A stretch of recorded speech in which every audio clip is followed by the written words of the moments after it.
It started as a dare. On the last Friday of summer break, Mira's friends were making the customary rounds of the town center, milkshakes, thrift store, selfies, light complaints about the heat, when Leia pointed to the oldest building on Fontaine Street. A granite archway framed a pair of heavy oak doors, and above them a hammered copper plaque read Public Library, 1891. I've never even been inside, Leia said, tossing her hair like the idea was scandalous. Does it even still open? Jonah asked. Look at those doors. They're dare you to get a card, Leah interrupted, nudging Mira. You, specifically. Mira rolled her eyes. She was the one who used to read everything fantasy trilogies, science essays, graphic novels, until the last 2 years of grades, grief, and part-time shifts whittled the habit away. Whenever she picked up a book, now her attention scattered like startled pigeons, and she abandoned it for phone scrolls or sleep. Finishing an entire book felt as likely as piloting a space probe. But a dare was a dare. And something about the library, its weathered windows, the promise of quiet air, stirred a prickly longing she couldn't name. I'll do it, she said, pushing open the left-hand door. Her friends whooped from the sidewalk, then followed out of curiosity. The lobby smelled of waxed wood and rain-sieved dust. Sunlight filtered through stained glass clerestory panels, coloring the marble floor in patches of blue, amber, green. A grandfather clock ticked somewhere unseen. At a walnut desk sat the librarian, a tall woman with crown knot braids and a suit the color of ink just before it dries. She looked up as they approached. Welcome, she said. Her voice carried the precise warmth of water at perfect tea temperature. Here for a card? Mira nodded. Name. Mira Alvarez. The woman typed something on an old mechanical keyboard that clacked like piano hammers. Then she produced a card the size of an index card, matte gray, unlaminated, blank except for Mira's name in embossed letters and a narrow black stripe. It isn't plastic, Mira observed. It grows, the librarian said. Will you be borrowing today? Mira hesitated. Leah and Jonah were prowling the stacks nearby, pulling faces at dust jackets. Just the card, she decided, for now. Very well, the librarian said, sliding the card across. Take care of it. More importantly, finish something. The choice of verb felt almost accusing. Mira pocketed the card and ushered her friends out before the moment could turn awkward. Later, alone in her room, she studied the unusual card under desk lamplight. No expiry date, no barcode. She traced her fingertip over her name, Mira Alvarez, a name that lately felt detached from her like luggage, routed to the wrong terminal. Finish something, the librarian had said. Mira opened her laptop to binge an old series instead. But the gray card seemed to radiate a silent dare of its own, louder than Leah's, a public library card. Unused was no crime, yet it felt like one. She rummaged in her closet for the box of books that had traveled untouched through 3 house moves and 2 family tragedies. Near the bottom lay The Clockmaker's Paradox, a novel her father had given her on her 12th birthday. She'd abandoned it halfway the summer he left. The bookmark still rode between pages 137 and 138 like a skeleton. Mira sat cross-legged on the carpet, opened to page 1, and tried again. At first, the words skittered. Her mind kept bolting toward tomorrow's shift or the perpetual question of college, but she persisted, setting a timer for 20 minutes, then another. The clockmaker in the story built machines that adjusted destiny by seconds. His apprentice suspected the clocks were altering entire lives. The chapters folded into each other like origami swans, and Mira realized, astonished, that she was still reading. Over the next week, between bus rides and late dinners, she read. The phone notifications lost their pull. On Thursday night, the apprentice confronted the clockmaker on a bell tower roof at dawn, and the sun froze in the sky. Mira turned the final page at 2:14 a.m. A breath as deep as a pond exhaled from her. She closed the cover gently, like sealing a time capsule. The moment held a solemn hush, as though the book itself acknowledged her return. Then something flashed. The library card, resting on her nightstand, emitted a glint. Mira picked it up. The gray surface peeled away like grisaille paint scraped by invisible nails, revealing gleaming gold beneath. Within seconds, the entire card blazed metallic, its new sheen delicate as leaf foil, yet warm as a coin fresh from a pocket. Alongside her name, fresh text scrolled to life. Level 2, access. Granted, doors open for those who finish. Mira stared, half expecting the letters to vanish. They stayed. Finish something? Indeed. She slept with the golden card under her pillow, drifting off to dreamless dark. The next afternoon, she returned to the library alone. The oak doors swung inward at her touch, hinges whispering welcome. The lobby appeared unchanged, but the air had a faint tang of ozone, like the moment before rain. The librarian was nowhere visible. Mira crossed the polished floor. The grandfather clock read 4:07, though its pendulum was still. She lifted the golden card, unsure what to do. A ding sounded. To her left, an elevator door, flush with the wall so cleverly she would have sworn it wasn't there, slid open. Its interior was burnished brass. Above the archway, instead of numbers, a single word pulsed. Below. Heart thumping, Mira stepped in. The doors closed. A soft, downward hum began. She clutched the card. When the doors opened, revelation unfurled. She stood in a rotunda vast as a cathedral, lit by floating globes of light. Balconies spiraled both upward and downward, though common logic insisted no upward floors existed above the lobby and no downward beyond basement. Yet they were here, floor after floor, ringed with shelves that curved like musical notation around the structure's hollow core. But the shelves closest to her were empty, rows of polished mahogany holding nothing but air. Where spines should have been, only brass title plates gleamed, etched with names and dates. Mira approached.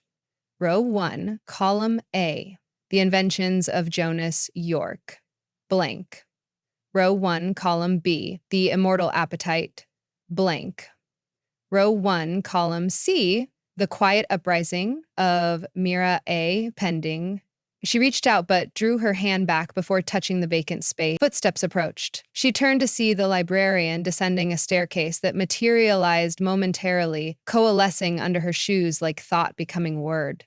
"Welcome to the unwritten wing," the librarian said. "Newly upgraded cardholders gain access. People usually take longer than a week, but quick readers are a delight." "What is this place?" Mira whispered. The librarian gestured to the unfilled stacks. "Stories soon to be written by readers. Every person who finishes their first borrowed book earns a golden card and an invitation. We keep shelves for possibilities, cataloged by probability and passion." Mira tried to wrap her head around that. "But these books don't exist. Not yet." The librarian's eyes glimmered. "Each title plate corresponds to a story only its future author can bring into being. Some come to fruition, others remain gaps. The library keeps record of both action and omission." Mira felt the weight of that blank column labeled with her initial. "I've never written anything," she said. "Not beyond homework essays." "The clockmaker would disagree," the librarian replied. "You finished his story. That's a conversation. Writing begins with listening." A soft glow winked on in the air before them. A spherical mote of light descended, hovered, then expanded into an image. The apprentice from the clockmaker's paradox crossing a field of sunlit wheat, the tower behind him restored. The scene rippled like a pond under breeze. Mira realized she was seeing what happened after the book ended, something she'd imagined in a half-sleep daze.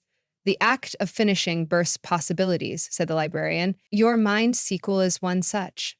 This realm gathers them." Mira's throat tightened. "Why me? Lots of people finish books."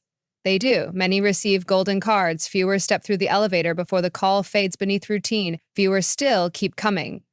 Mira looked upward at balconies dissolving into haze, downward into seemingly infinite wells. Some shelves buzzed with half-formed silhouettes of books, as though stories were materializing mid-sentence. Can anyone read these future volumes?" she asked. "When the writer writes them," the librarian said. "Until then, only glimpses." She offered Mira a slim leather journal and a fountain pen whose nib shimmered phantom colors. "Your key," she explained. "Ink here, and the text will transpose to the shelf when substantial enough." A memory sparked. Dad urging 12-year-old Mira to fill a diary with observations. She'd managed 5 pages of cloud shapes, then quit. Shame prickled her skin. "I'm not sure I can," Mira said. "That's why the floors exist, to practice." The librarian smiled, warmth and mischief combined. "Explore. You'll find rooms matching your questions. When ready, write." With that, she walked back toward the staircase, dissolving into motes. Mira clutched the journal. The elevator doors had vanished. She was effectively committed. She wandered. The second sublevel contained alcoves arranged like studio apartments, each with a desk, an ergonomic chair, and noise-insulating fields that muffled even heartbeat. Some were occupied by other gold card holders. A bearded mechanic scribbling in a grease-stained notebook, a teenager sketching manga panels that swirled to life midair, an elderly woman dictating into a sphere that etched braille into glowing pages. They all nodded or lifted their pens in camaraderie as she passed. On the third sublevel, Mira found a garden under a glassy dome, a celestial greenhouse. Vines climbed trellises shaped like punctuation marks. Leaves unfurled words in pale chlorophyll script. Blossoms emitted notes of scent that evoked memories, orange peel and campfire, lilac and chalk dust. 3 poets lounged on cushions, tasting phrases. Farther down, she discovered a river of sentences, a literal river, clear water carrying loops of calligraphy that eddied near the banks before drifting onward into mist. Some authors knelt with nets, catching sentences to weave into drafts before releasing them upstream again. It was a kingdom of creative potential. Excitement flickered through her, but so did intimidation. Every corner shouted, "You too must produce." She climbed back to the rotunda where her own blank spot awaited. The journal weighed in her hands. She opened the first page. Blankness yawned. "What if I write crap?" she muttered. "Then you revise," came a voice. Not the librarian this time, but a boy about her age leaning against a column behind her. He wore an oversized hoodie. The card clipped to his lanyard shone gold, though scuffed at the edges. "I'm Kai," he said, offering a fist bump. "Your first visit? Is it that obvious? Everyone else stops gaping after day 2. He nodded at her empty spot. "Daunting, huh? Mine sat blank for a year." He pointed to a shelf a few columns over, where a translucent book was materializing. The Runes of Halcyon City, author K. Dar. It flickered between solid and vaporous, as though a 3D printer made of moonlight were halfway through. "It solidifies as you commit," he explained. "Plenty of encouragement. But there's also, well?" "Also what?" Mira asked. He lowered his voice. "The absence. Others call it the eraser. Feeds on unwritten potential, slithers around the lower floors where stories lie dormant too long. If it devours your slot, that narrative might never form." Mira felt a chill prick her scalp. "Is that metaphorical or—" He raised his eyebrows. "You're in a library where rivers carry sentences. The line between metaphor and matter is porous," he shrugged. "Not saying to panic, just the longer your story stays unwritten, the louder the absence sniffles around. Keep the quill moving." With that, he walked off humming. Mira sat on a cushioned bench carved with chapter numbers. She uncapped the fountain pen. The nib glimmered, eager. She wrote, "I don't know what I'm doing." The ink dried instantaneously in shimmering violet. An answering prickle came from the shelf. She glanced up, a faint outline, as if dust outlined a book's absence. She wrote again, "But I want to write about the feeling of standing on a rooftop at dawn, certain the day can be bent like wire." On the shelf, a shimmer deepened, still transparent, but less so. Mira kept writing. The journal obediently accepted her raw sentences. Some were clumsy, some soared. She didn't stop to judge. Hours might have passed. Time obeyed strange clocks down here. A sudden tiredness made her close the journal. She looked up. Her vacant space now held a translucent volume, roughly the thickness of a novella. The title plate's placeholder text glowed.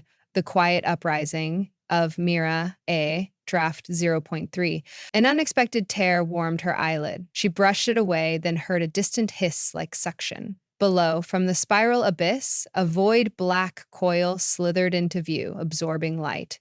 The absence. It moved noiselessly, reaching tendrils toward shelves. Books quivered away from its proximity, words fleeing across their own pages. The coil tested cavities vacant too long, tasting them. Mira's newly forming volume pulsed. The coil tilted a headless serpent and leaned. Her heart hammered. She snatched up her journal, flipped to the next empty page, and wrote the first actual line of story. Night numbered the rooftops, but Amaya numbered the stars, refusing subtraction. The coil paused. She added another line. In a city that punished whispers, she listened, louder. The cypherious creature recoiled as though stung. Retreating several meters, the translucence of her book thickened, sentences racing to colonize the pages in self-defense. Words possessed force here. Creation repelled void. The absence slunk away down the spiral. Mira exhaled. Footsteps approached. The librarian again, carrying 2 porcelain cups of steaming tea. "First encounter?" she asked calmly. Mira nodded, still trembling. Write often, and it won't bother you, the librarian said, offering a cup. The tea tasted of chamomile and something like hope. Absence is hungry, but easily thwarted by presence. Your words create weight it cannot digest. Mira studied her book's half-cell-led form. Will it ever be finished?